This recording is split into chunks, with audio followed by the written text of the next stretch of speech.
कोफ्तों की दुनिया के अंदर जो सबसे उच्च ओहदा दिया गया है वो है मलाई कोफ्ता। जी हाँ, हमारे मान्य मलाई कोफ्ता। और मलाई कोफ्ता की जो खासियत है वो ये है कि उसकी जो ग्रेवी होती है वो मखमली मलाई जैसी होनी चाहिए, प्लस कोफ्ता ऐसा हो जो मुंह में डालते ही घुल जाए। अब ऐसी ही एक रेसिपी आज हम तैयार करेंगे, शाही मलाई कोफ्ता, जो बनेगा वाइट ग्रेवी में। अब जितने लोग भी कह रहे हैं जी वाइट ग्रेवी तो हमें पसंद नहीं है, मीठी मीठी सी होती है, मज़ा नहीं आता, TT Tata Tutu, don't worry. आज की जो हमारी ये वाइट ग्रेवी की रेसिपी है ये इतनी टेस्टी है कि आप उंगलियां चाटते रह जाएंगे। इसलिए वीडियो को एंड तक देखना है, सब्सक्राइब अभी करना है और शुरू करते हैं शाही मलाई कोफ्ता। सबसे पहले हम लेंगे कढ़ाई जिसमें थोड़ा सा पानी जाएगा। पानी को बॉईल करने के लिए रखा है। ये है प्याज, इसे रफली कट कर लेंगे। अब देखिए वाइट ग्रेवी जो है ना, जिसके अंदर प्याज, काजू, चार मगज आता है, तो जाहिर सी बात है कि स्वीट हो ही जाएगी करी, लेकिन ऐसा होने नहीं देंगे हम। पानी के अंदर जाएगा जी प्याज। इसके अंदर हम डालेंगे थोड़ी सी हरी इलायची, ये है काजू, साथ ही मैं डाल रहा हूं मेलन सीड्स। मेलन सीड्स नहीं है आपके पास तो चार मगज होता है, आसानी से मिल जाता है, उसे हम डालेंगे। अब जी इसके अंदर थोड़ी सी हीट डालने के लिए हम लेंगे मिर्च, जिसको हम स्लिट कर लेंगे। ये ध्यान रखना है इसमें चॉप्ड मिर्च नहीं डालनी, साबुत। और पानी भी मैंने काफ़ी कम लिया है। अब जैसे ही पानी के अंदर उबाल आए, गैस को हल्का कर रहे हैं, इस पे जाएगा ढक्कन। अब इसे पकने देना है कम से कम 15-20 मिनट के लिए, ताकि जो अनियन है, काजू है, चार मगज कंप्लीटली मैशी हो जाए, मतलब सॉफ्ट हो जाए। जब तक ये हो रहा है जी, हम बनाएंगे हमारे कोफ्ते। कोफ्ते के लिए जी पनीर है हमारे पास। पनीर को यूं हाथ से मैश कर लीजिए। अब इसके अंदर हम डालेंगे स्वाद अनुसार नमक, थोड़ी सी अदरक बारीक कटी हुई, अदरक should be very fine chop, अदरक की बहन हरी मिर्च। इसी के अंदर थोड़ी सी कसूरी मेथी, उसका पाउडर, ज़रा सा गरम मसाला, हरी इलायची का पाउडर और जी वेरी इंपॉर्टेंट इंग्रेडिएंट मैदा। अब इन सब को अच्छे से मिक्स करेंगे, यूँ मिक्स देम नाइसली। अब देखिए मैदा हमने क्यों डाला है, मैदा देगा इसको binding. At the same time जब मैदा पकेगा ना, इसको एक अंदर कोफ्ते को जाल सा बनाएगा और उस जाल के अंदर करी ट्रैप हो जाएगी। हथेली से यूँ इस तरीके से हम थोड़ा सा रब करेंगे ताकि पनीर भी बिल्कुल मलाईदार हो जाए। ये देखिए धीरे धीरे धीरे धीरे थोड़ा थोड़ा करके हथेली से मसल दीजिए। अगर मैदा नहीं है घर पे तो थोड़ा सा कॉर्नस्टार्च उसकी जगह डाला जा सकता है। Let's cook. इसी दौरान प्याज पे भी नज़र मार लेते हैं, पक रहा है, ठीक ठाक है, बढ़िया। अभी समय लगेगा ना। कोफ्ते बनाने से पहले उसकी स्टफिंग हम तैयार करेंगे। स्टफिंग हमारी बड़ी सिंपल है। हम ले रहे हैं थोड़ा सा खोया, इसे भूना नहीं है। अब अगर आपको लगता है कि जी आपको ये करी बिल्कुल भी मीठी नहीं करनी, खोए को बिल्कुल मत डालिए, क्योंकि खोया मीठा होता है। वहीं पर आप अगर खोया इस्तेमाल नहीं कर रहे तो खोए को हटाकर उसकी जगह जो हम नट्स यूज़ कर रहे हैं सिर्फ उसका इस्तेमाल करिए, दैट्स ऑल। तो ये जी खोया हो गया, इसमें पिस्ता, बादाम, काजू सब जाएगा। साथ ही में थोड़ी सी हरी मिर्च, ज़रा सी अदरक, हरा धनिया और मामूली सा नमक। यूं मिक्सर तैयार, तो अब कोफ्ते भी तैयार कर लेंगे। ये हो गए जी 45 ग्राम के 10 कोफ्ते। अब गोल घुमाना है टाइटली, अच्छे से यूं, अंगूठा दबा दीजिए, कैविटी आ गई। इसमें जाएगी हमारी स्टफिंग। ये लीजिए स्टफिंग। अब आप बोलेंगे जी आपने खोए को तो पकाया नहीं, तो इसलिए नहीं पकाया कि भाई खोए को जब आप पकाते हैं ना अपना तेल छोड़ देता है, ऑयली हो जाएगा, इसीलिए। अब हल्के हाथ से इसे दबाइए, रोल इट अप। वाह बढ़िया खूबसूरत कोफ्ता तैयार। मैं करीबन 45 ग्राम्स 45 ग्राम के ये कोफ्ते तैयार कर रहा हूँ। स्टफिंग जाएगी इसमें तो तकरीबन 50 ग्राम का हो जाएगा। 5-5 ग्राम तो चली जाएगी इसके अंदर। प्रेस इट, क्लोज इट, दोबारा से रोल करिए, कोफ्ता तैयार। ये जी आखिरी कोफ्ता, ये भी तैयार। अब कोफ्ते जो हैं इनको हम बाद में फ्राई करेंगे। सबसे पहले देखें जी प्याज का क्या हाल है। प्याज हमारा अच्छे से गल गया है, ये देखिए। और देखिए पानी भी है ना, काफी कम रह गया है, बहुत ही कम। फैंटास्टिक। ना गैस ऑफ।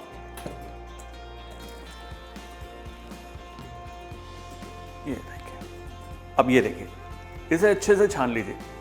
चीज़ क्या है कि जो वाइट करी होती है अक्सर हम कंप्लेन करते हैं कि मीठी मीठी सी होती है, टेस्ट नहीं होता। तो ये जो पानी है इसके अंदर प्याज की सारी मिठास है, इसलिए इस पानी का इस्तेमाल हम नहीं करेंगे। अब आप कहेंगे यार ये तो मतलब फ्लेवर सारा निकल गया, ये हो गया टू टी। कुछ नहीं होगा, बहुत ही बढ़िया करी बनेगी, यकीन मानिए। उंगलियां चाटते रह जाएंगे। और ये एक ऐसी सीक्रेट टिप दी है मैंने आपको जो अक्सर शेफ्स इस्तेमाल करते हैं, बताते नहीं। अब बस एक काम करना है, या 1-2 काम करने हैं। ये जो इसके अंदर हरी मिर्च डाली थी हमने साबुत, इसे निकाल देंगे, ठीक है। ये इंपॉर्टेंट है क्योंकि इसे अगर हम पीसेंगे ना तो ये करी को और ज़्यादा काला कर देगी। ये जाएगा मिक्सर ग्राइंडर में।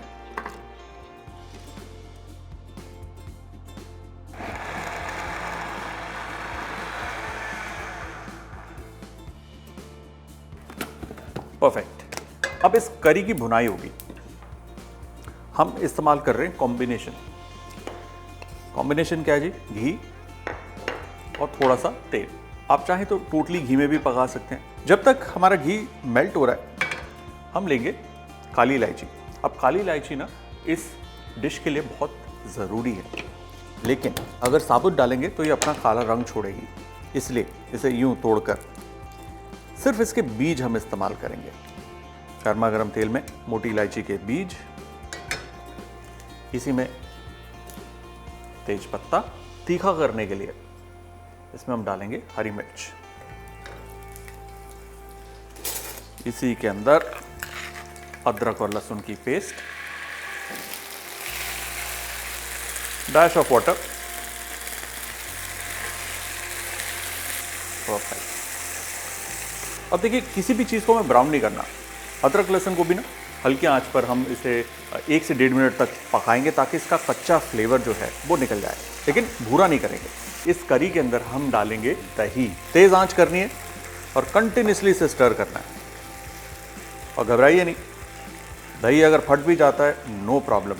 वैसे तो देखो जी जब ग्रेवी में दही जाता है फट ही जाता है, बट स्टर इसलिए करते हैं ताकि दाना ना पड़े। और किसी कारणवश दाना बढ़ भी जाता है इस रेसिपी के अंदर, it's not a problem. Continuously keep stirring जब तक के बॉयल ना आ जाए।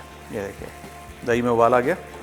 थोड़ा सा रिड्यूस करना है इसे ताकि दही की जो रफ़ या रॉन्ग कच्चा फ्लेवर है वो थोड़ा सा बैलेंस हो जाए, थोड़ा सा और सौंधापन आ जाए इसके अंदर। नाइस। दही में अच्छा उबाल आ गया, इसलिए इसके अंदर जाएगी करी। Now just mix this up. Beautiful. इसके अंदर थोड़ा सा पानी। इस दौरान पानी अब कम ही डालना है क्योंकि फिर ज़्यादा पानी हो जाएगा तो सुखाने में दिक्कत आएगी और इसी तरीके से छींटे मारेगी जैसे अभी मार लिया। करी को ना अब हमें सिर्फ पकाना है ताकि ये रिड्यूस हो। जितना पकेगी उतना ही सौंधा फ्लेवर इसका निकलेगा।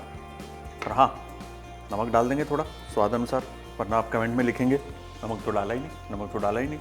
पढ़ लेता हूँ मैं भी कमेंट, सबके सब पकड़ लेते हैं, नमक नहीं डाला।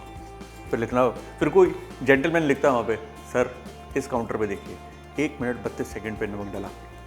सब पढ़ता हूँ मैं, फर्स्ट क्लास।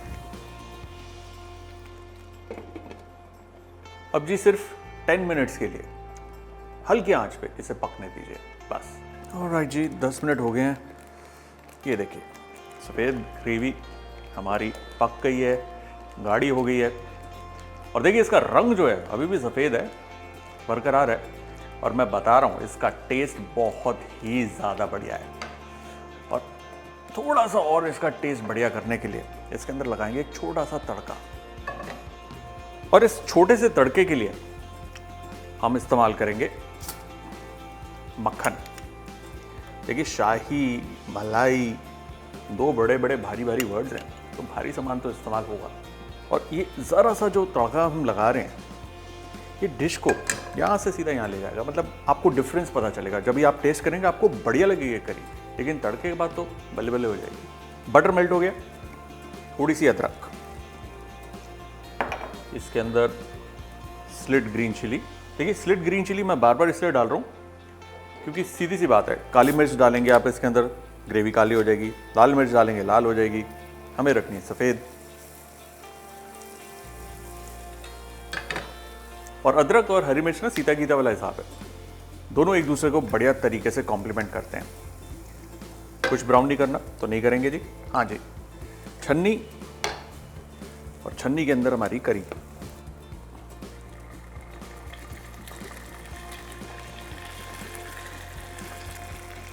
ये देखिए, बढ़िया हमारी मखमली वाइट करी तैयार, ऑलमोस्ट तैयार। अच्छे से इसे स्ट्रेन कर लेंगे ताकि जो मसाले डाले थे वो अलग हो जाए और हमें मिले बिल्कुल बढ़िया मलाईदार करी। अब इसकी फिनिशिंग के लिए सिंपल है जी, हमारे पास है वाइट पेपर पाउडर, या इससे करी काली नहीं पड़ेगी। थोड़ा सा नमक स्वाद अनुसार, जरा सी कसूरी मेथी, थोड़ा सा गरम मसाला मामूली सा, और कुछ है जी? बिल्कुल है जी, थोड़ी सी मलाई यानी कि फ्रेश डेयरी क्रीम। क्रीम डाल दिया तो gas off, and look at this, हमारी शाही मलाई करी तैयार है। क्या बढ़िया कलर आया, क्या बढ़िया खुशबू, परफेक्ट जी, करी तैयार है। अब कोफ्ता तैयार करना है। तेल गरम है, गर्मा गर्म तेल में जाएगा कोफ्ता। एक साथ सारे मत डालिए, 2 बैचेस में आप पका सकते हैं। तापमान इसका होना चाहिए मीडियम टू हाई, लो नहीं होना चाहिए, उसमें ये काम खराब हो जाएगा, तेल पी जाएगा। और बहुत ज़्यादा हाई होगा तो बाहर से कलर आएगा, अंदर तक गर्मी नहीं पहुंचेगी। ये देखिए क्या बढ़िया कोफ्ते तैयार हुए हैं, nice golden colour, evenly brown हुआ है।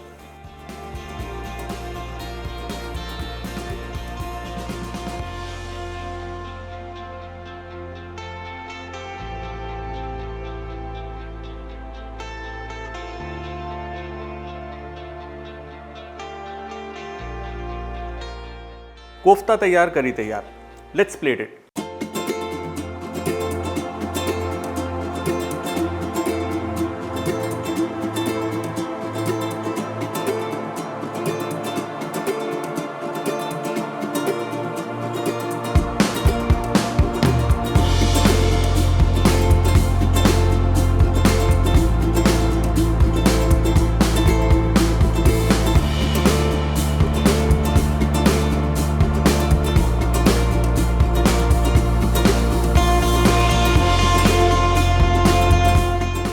और शाही मलाई कोफ्ता डन। अब देखिए, रोगन बनाने के लिए सिंपल, हमें चाहिए तेल, खुला तेल, क्योंकि रोगन जो होता है वो बेसिकली होता है फ्लेवर्ड ऑयल, और इसमें हम डाल रहे हैं कश्मीरी लाल मिर्च। तेल हल्का सा ही गर्म हुआ था, बहुत ज्यादा खौलता हुआ नहीं था, इस बात का ध्यान रखना है। वो इसलिए ताकि मिर्च जो है वो जले ना। अब इसे चलाइए और कुछ ही सेकंड के अंदर जैसे ये बबल्स आ जाएं, गैस ऑफ, रोगन तैयार। जी हाँ, ये देखिए,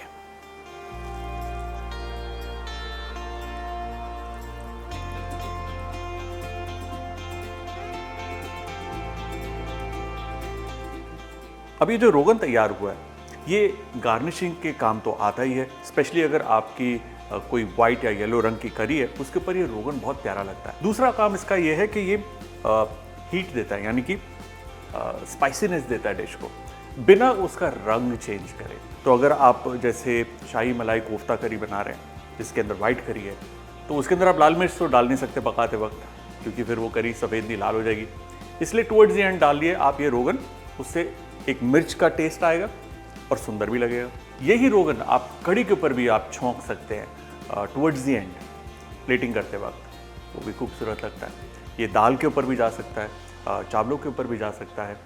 सो ये रोगन जो है एक सिंपल सी चीज़ है, और यही रोगन अगर आप किसी रोटी पे लगाकर, नान के ऊपर लगाकर आप पकाते हैं तंदूर में, तो उसे रोगनी नान कहते हैं।